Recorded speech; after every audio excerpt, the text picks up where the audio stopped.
G'day everybody, Jason Foss here from the Capricornia Chamber of Commerce. Here as usual with President Phil Henry. Welcome to the alley beside Pie Alley Blues down at Yeppoon, which is where we're recording this today over a coffee. That's not a coffee. So if you're listening to the podcast, it's an amber coloured coffee, and if you're watching this on YouTube, of course, you'll know what we've got. It is a Yep Brewery Tropical Ale, and it's not bad. It is too. I've got to New say, local brewery. Yeah, this is the first time I've tried one, and I've got to say I'm a bit of a fan. You got a spare right. bed at your place, Phil? I might not be able to drive home tonight. Let's not go there. We'll see how we go. Yeah.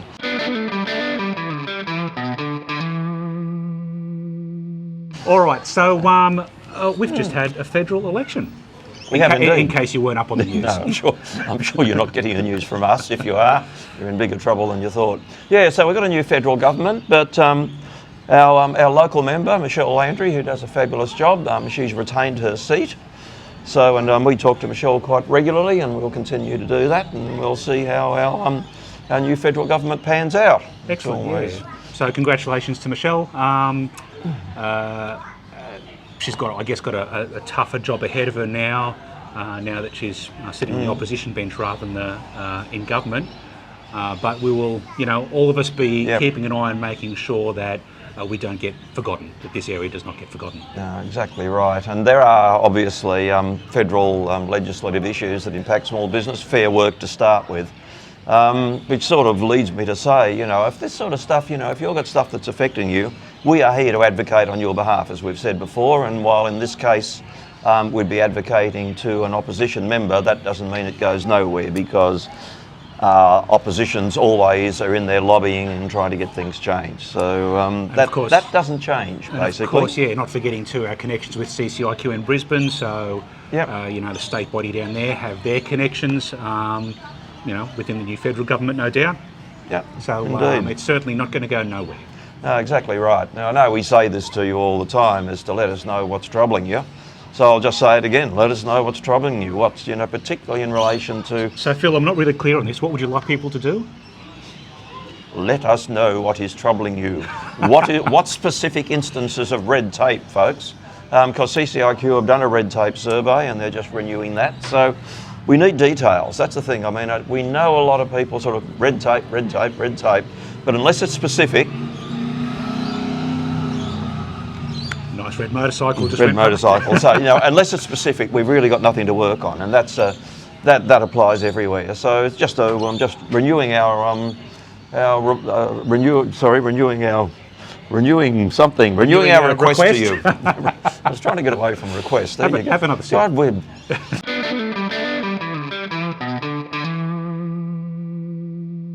Righto, folks. We're here at the Alley.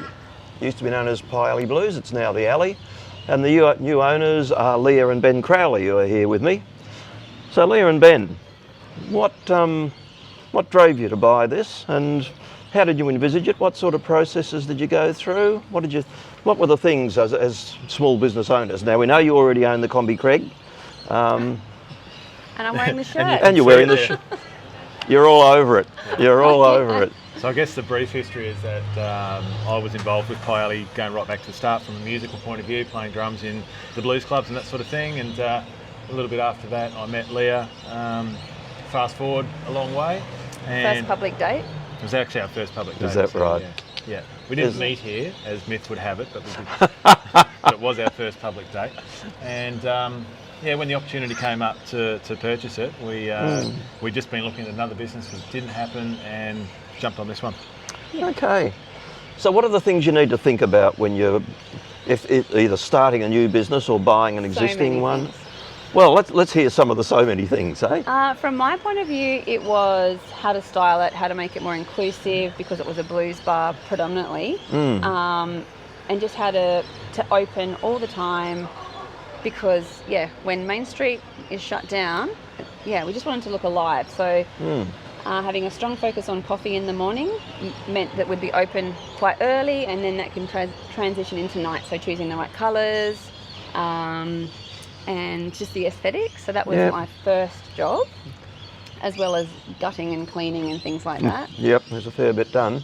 Yes. there's been a lot done. Yeah, it's been a lot done. And just as importantly as that, it's what you don't want it to be. So we didn't want it to be what there was here previously. There's a lot of great things about what was here previously. And the building is fantastic. The building's great. The history is good, so that's where we wanted the nod. Great staff. Nod to Yep. the history. Well, that was going to be one of my questions. Everybody's having trouble finding staff at the moment, so how did you go there? We're still having trouble finding staff, but we're lucky enough to be able to keep some of the existing staff that were able to stay on, which has been great.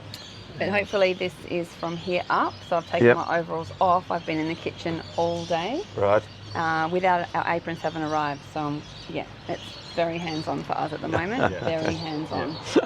We finished renovating at 2 a.m. Sunday. Yes. And we opened 6 a.m. the following morning. So I feel like I need matchsticks. Maybe some hemorrhoid cream. That's Might help. that's the life of small business, really, isn't it? I think it is. I think it is. But we figure at our age of 45 that we can make a real good go of this. Give it lots of energy, lots of love. Show our kids, we've got 6 kids at home, that hard work pays off. And if you're passionate about something, give it a red So hot crack. just drawing on the, what you were saying earlier about wanting it to be part of the street and open all the time and that. Did you have a particular target demographic or client base in mind, or you were looking to try and spread it? We wanted to open it up a fair we actually bit. want to spread it. The previous demographic was probably really targeted around the 35 to 65. A lot of white male sort of demographic. How about white males who are 70? That's okay. That's okay. We just wanted to open And it up. we invite that still. We're not excluding anybody.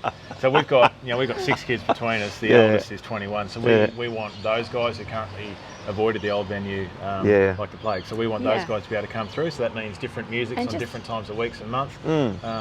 Making the place aesthetically feel good, being welcoming. We've opened up the courtyard out the back and made that a lot more appealing. There's great spaces. It's actually, being on with the alleyway, it's, the corner. It's just there's so much area for lots of different people to be able to mix and enjoy the space. So that's what we're wanting to do, is just fill the whole area. Sounds good. So any other branches of the arts that you might be looking to? All.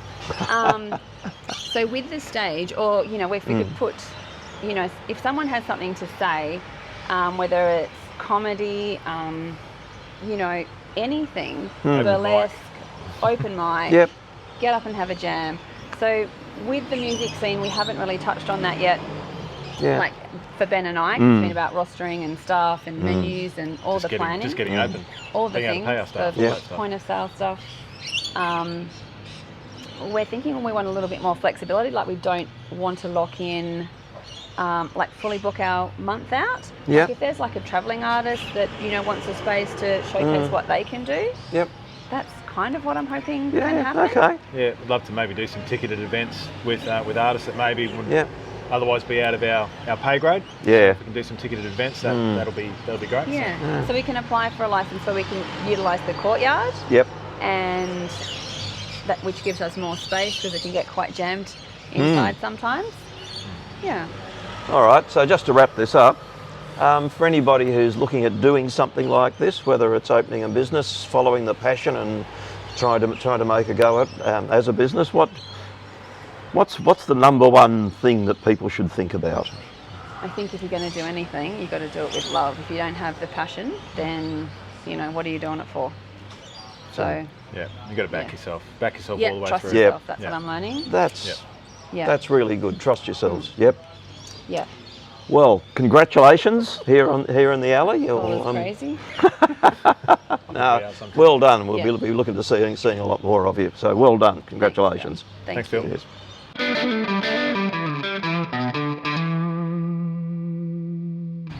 So just another reminder, our next members meeting is down here in Yeppoon at the Strand Hotel, 14th of June, so Tuesday evening, the 14th of June, 5:30 for 6 start. It's going to be quite a big night. We're bringing a special speaker up from Adelaide, as you might have heard before, Sue Johnston, somebody I used to work with some years ago. And she's going to be talking about the power of storytelling in business. So it's a bit of an interesting take, something a little bit different from what we've sort of speakers we've had in the past. Yeah, I think this is a really good one too.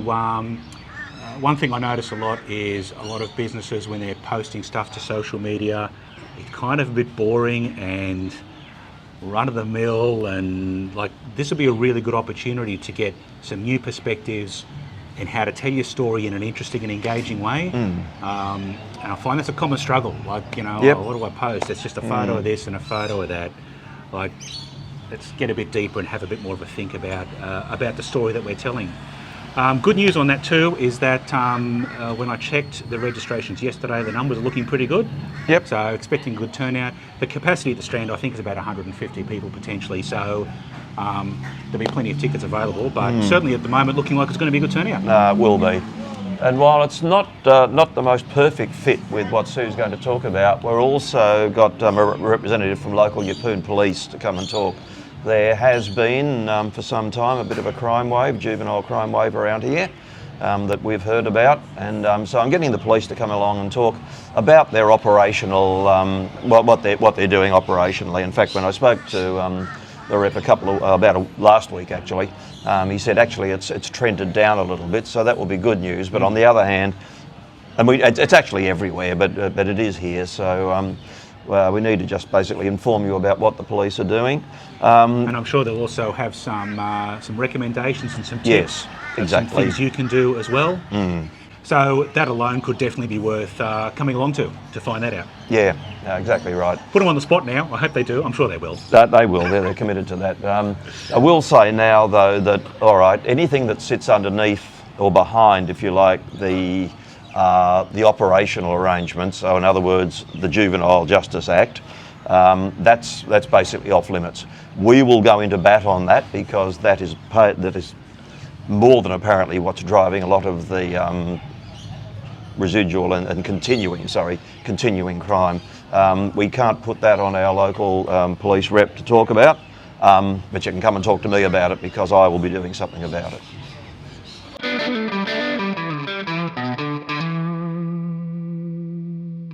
So I think that's about it for our episode today, Phil. Again, congratulations to Michelle on her re-election. Great chat with Ben. Don't forget our next event's at the Strand on the 14th, 16th? 14th. 14th. It's in my calendar, that's why I don't remember the dates. Not in his Next head. event at Strand on the 14th. Looks like it's going to be a good turnout and a great night. Get on to capricorniachamber.com.au and grab your tickets. And I think that'll do us. And we'll see you there. All right, we need to do something about these. Indeed. See you next time. Cheers.